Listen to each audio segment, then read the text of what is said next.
आने वाले 2024 के चुनाव में नॉर्थ ईस्टर्न स्टेट्स या उत्तर पूर्वी राज्यों की एक अहम भूमिका रहने वाली है।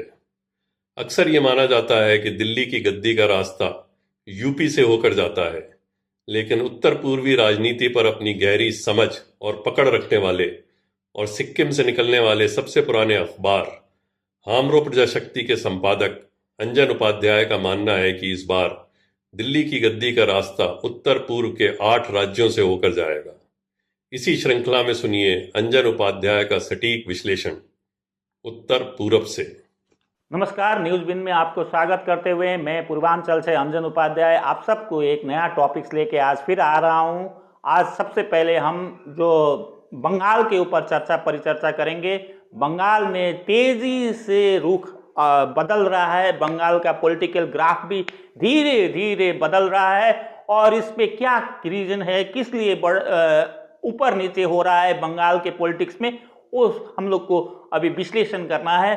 और सबसे पहले हम ये आपको बता दें, जो आरएसएस का सूत्र ने जो दावा किया है कि 25% उन लोग का ऑर्गेनाइजेशनल स्ट्रेंथ अभी धीरे धीरे बढ़ रहा है।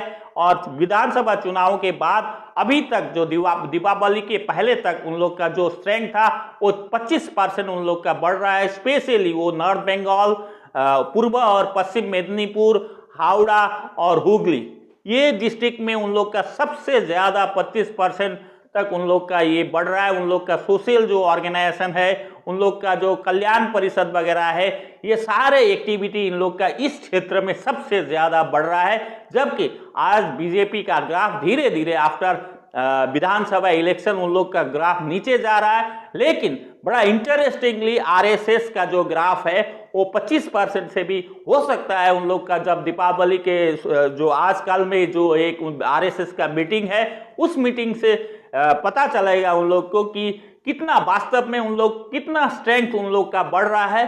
ये जो है उन लोग तभी ही बता पाएंगे ठोस रूप में कि उन लोग किस तरह से वहाँ पे बढ़ रहे हैं। और ये जो बात है, आज आरएसएस क्यों बढ़ रहा है, बेसिकली आरएसएस ने सारा ये एरिया में सोशल इंजीनियरिंग की ओर से उन लोग ने हर कम्युनिटी के साथ जो पेनिट्रेट किया, एक सोशल इंजीनियरिंग करके उन लोग पेनिट्रेशन किया। जैसे नॉर्थ बंगाल में कामतापुरी और बाकी राजवंशी, ये सब के बीच में भी एक कॉन्ट्राडिक्शंस है, लेकिन तब भी गोरखा के बीच में भी एक कॉन्ट्राडिक्शन है, आदिवासियों के बीच में भी ये सब का एक कॉन्ट्राडिक्शन है। लेकिन आरएसएस ये सबको मिला के अपना हिंदुत्व का जो कार्ड है वो यहाँ पे प्ले करने में सक्सेसफुली अभी आगे बढ़ रहा है। ये दोनों भी हर जात का एक कॉन्ट्रडिक्शन होते हुए भी उन लोग सक्सेसफुली यहाँ पे सक्सेसफुली पेनिट्रेट करना अब सक्षम हो गया है। ये एंटायर रीजन नॉर्थ बंगाल का जो रीजन है, ये एंटायर नॉर्थ बंगाल का रीजन में आरएसएस काफ़ी कामयाबी लगता है। ये उन लोग का जो संचालक है, उन लोग का नंदी, अमिताभ नंदी जो है उन लोग का संचालक, उनसे वो भी बहुत खुश है जिस प्रकार से वहाँ पे उन लोग का ग्रोथ हुआ है। स्पेशली ये 4-5 इलाके में जो ग्रोथ हुआ है वो उन लोग नंदी साहब भी बहुत खुश है। और ये जो आरएसएस का जो पेनिट्रेशन है बड़ा अभी हर गली गली में उन लोग ने एक मंदिर कमेटी बनाया, काली मंदिर, क्या मंदिर, इधर दुर्गा मंदिर, ये सब में आरएसएस अभी व्यापक रूप में घुस गए हैं। और यहाँ से ही उन लोग का जो प्रोपेगेंडा का लेवल है और कीर्तन जो ढोल डम्फू ये सब लेके अभी उन लोग का आदमी, एक आरएसएस का आदमी वहाँ पे घुसा हुआ है। और उन लोग जनरली जो लेफ्ट के सपोर्टर है और जो तृणमूल के सपोर्टर है, उन लोग को भी लेके ये आरएसएस अंदर घुस रहा है। वहाँ पे हर कम्युनिटी में आरएसएस घुस रहा है।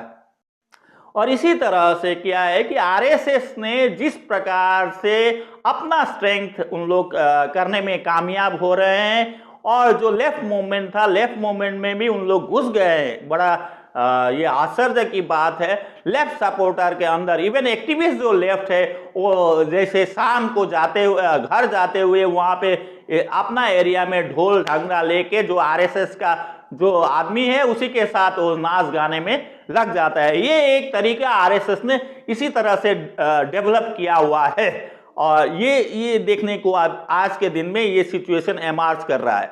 और जो साउथ बंगाल है, साउथ बंगाल में आरएसएस का ग्रोथ ये बढ़ तो रहा है, लेकिन लेफ्ट का भी उसी तरह से यहाँ पे एक ग्रोथ देखने को मिल रहा है। यंगर जनरेशन जो है, यंगर जनरेशन में लेफ्ट थोड़ा अभी अपने आप को पहचानने लगी है। जो बीजेपी को भी उन लोग ने टेस्ट कर लिया लोगों ने, और तृणमूल को भी टेस्ट कर लिया। कुछ जो लेफ्ट के लोग थे, लेफ्ट के लोग जो बीजेपी में वो अपना सिक्योरिटी के लिए गए थे, वो वापस फिर लेफ्ट में आना शुरू कर दिया उन लोग ने। लेकिन तृणमूल के पास जो एक लुम्पेन एलिमेंट जो है, वो सबसे ज्यादा दबदबा उन लोग का है। तृणमूल के हर गांव पंचायत में, हर जिला दफ्तरों के बाहर, हर जिला का उसमें, तो वो एक डर का माहौल जो वो लुम्पेन फोर्स क्रिएट करते हैं, उसमें से जो लेफ्ट का जो तृणमूल कुछ जो बीजेपी के साथ लेफ्ट गया था, वो अपना प्रोटेक्शन के लिए कुछ तृणमूल के पास भी अभी जा रहा है।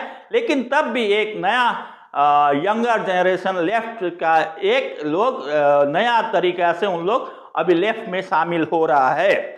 और इसी तरह से अभी क्या है, नॉर्थ बंगाल में जो है केपीपी और greater Cooch Behar protection association जो है, उन लोग ने हाल फिलहाल में एक बड़ा सेपरेट स्टेट के लिए बड़ा रैली कर दिया है और इसमें बड़ा सक्सेसफुली उन लोग कामयाब हुए। वो language recognition, Rajbanshi language recognition का भी डिमांड उठा रहे। आरएसएस ने बहुत चतुराई के साथ ये सारा फोर्स को अभी कल्टीवेट कर रही है और वहां पे बहुत कॉन्फ्लिक्ट है, हर जात में, हर उसमें कॉन्फ्लिक्ट होते हुए भी आरएसएस क्या है, नॉर्थ बंगाल में बड़ा अच्छा से ये 3-4 कम्युनिटी जो नॉर्थ बंगाल का एक मेजर कम्युनिटी है, उन लोग का कॉन्फ्लिक्ट होने के होते हुए भी इन लोग अभी आगे मिलके आरएसएस को डेवलप कर रहे हैं। ये बड़ा चतुराई से, इसमें क्या आरएसएस ने गोटी पेला हुआ है अभी तक ये पता नहीं है, लेकिन एक सक्सेसफुली आरएसएस ने इस कम्युनिटी में बड़ा अपना पैर पकड़ के रखा है और ये सबको यूनाइटेड करने के लिए नॉर्थ बंगाल एक स्टेट का स्लोगन आरएसएस ने देना शुरू किया है। वही एक शहर, चाहे वो गोरखा हो, चाहे वो कुछ हो, इन लोग को एक चतुराई से आरएसएस ने नॉर्थ बंगाल सेपरेट स्टेट का एक स्लोगन देके इकट्ठा करने का जो मुहिम तेज किया हुआ है, उससे ये पता चलता है कि नॉर्थ बंगाल में आरएसएस का पहुंच और फ्यूचर में भी और आगामी दिन में भी बढ़ने वाला है। लेकिन दार्जिलिंग में जिस तरह से दार्जिलिंग का एजिटेशन में बीजेपी ने साथ दे के उन लोग को अभी तक दार्जिलिंग को लोगों को ना ट्राइबल दिया है, ना गोरखालैंड सेपरेट दिया है, तो लोगों को भी धीरे धीरे साउथ बंगाल में बीजेपी स्लोगान ही देती है और लड़वाती है। ये एक मैसेज चला गया है और उसीलिए बीजेपी का भी इतना प्रभाव धीरे धीरे कम होते जा रहा है। बंगाल में अभी जो सबसे नज़र ये इसमें देना है कि बंगाल में तृणमूल गवर्नमेंट के टाइम में जो एजुकेशनल ड्रॉप आउट है वो बहुत ज़्यादा से लगभग 30% एजुकेशनल ड्रॉप आउट आज बंगाल में हो रहा है, क्योंकि वहाँ पे सारा कॉलेज का जो सीट है वो वैकेंट हो रहा है और कॉलेज एजुकेशन नहीं हो रहा है हायर उसमें, तो ड्रॉप आउट बेसिकली आज 30% तक नॉर्थ बंगाल में स्पेशली 30% तक ये जो स्कूल ड्रॉप आउट आज के दिन में हो रहे हैं। तो इसीलिए जो एजुकेशन में एक बड़ा, बंगाल जैसा एक राज्य में एजुकेशन ड्रॉप आउट जनरली होना नहीं चाहिए था, इसके पहले कभी नहीं हुआ था, लेकिन अभी ममता गवर्नमेंट के अंडर में बंगाल में एजुकेशनल ड्रॉप आउट बहुत ज़्यादा बढ़ गया है और उसीलिए ये बहुत सोचने का बात है। रीज़न क्या है, इसको तलाशना होगा और ये चीज़ हम लोग को पता करना है किस लिए मोह भंग हो गए और ज़्यादातर लोग जो एजुकेशनल ड्रॉप आउट है और साउथ इंडिया के तरफ माइग्रेशन हो रहा है। उन लोग वहाँ पे मॉल में काम करने जा रहे हैं, उन लोग वहाँ पे चौकीदारी करने जा रहे हैं। ये सारा चीज़ अभी बंगाल में देखने को मिल रहा है। तो बेसिकली जो है अभी बंगाल का जो इक्वेशन है, एक तरफ लेफ्ट का एमर्जिंग एक बढ़ रहा है। अगर वर्किंग क्लास और पीजेंट्री फिर दोबारा से लेफ्ट के साथ आ गए तो ममता बनर्जी के लिए भी हो सकता है आगामी दिन में कुछ मुश्किलें लेफ्ट फ्रंट जरूर करेगा। और उसमें ही जो अभी ममता बनर्जी ने आरएसएस को जो अच्छा एक लोग है बोल के जो अपना स्टेटमेंट दी थी, इसके पीछे भी नॉर्थ बंगाल, पूर्व मेदिनीपुर, पश्चिम मेदिनीपुर, हुगली, हावड़ा, ये जो जगह में ममता के सरकार होते हुए बीजेपी का जो आरएसएस जो स्ट्रेंथन हो रही थी, इसके पीछे भी ममता बनर्जी का एक डेफिनेटली ब्लेसिंग है। अगर ये बात वहां पे माइनॉरिटी कम्युनिटी के दिलो दिमाग में घुस गई तो हो सकता है आगामी लोकसभा चुनाव में माइनॉरिटी जो वोटर्स है उनके उससे हट जाएंगे और हो सकता है एक नया पॉलिटिकल सिचुएशन बंगाल में इमर्ज करेगा। यही आज के दिन का सबसे बड़ा राजनीतिक क्रम है बंगाल में।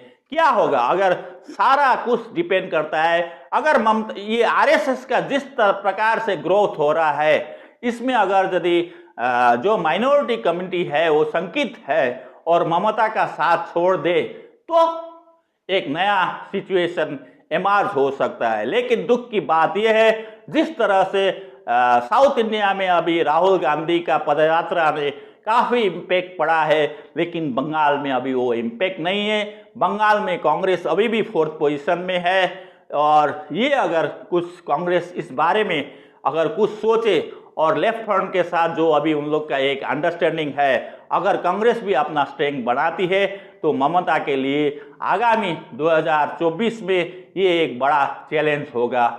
धन्यवाद।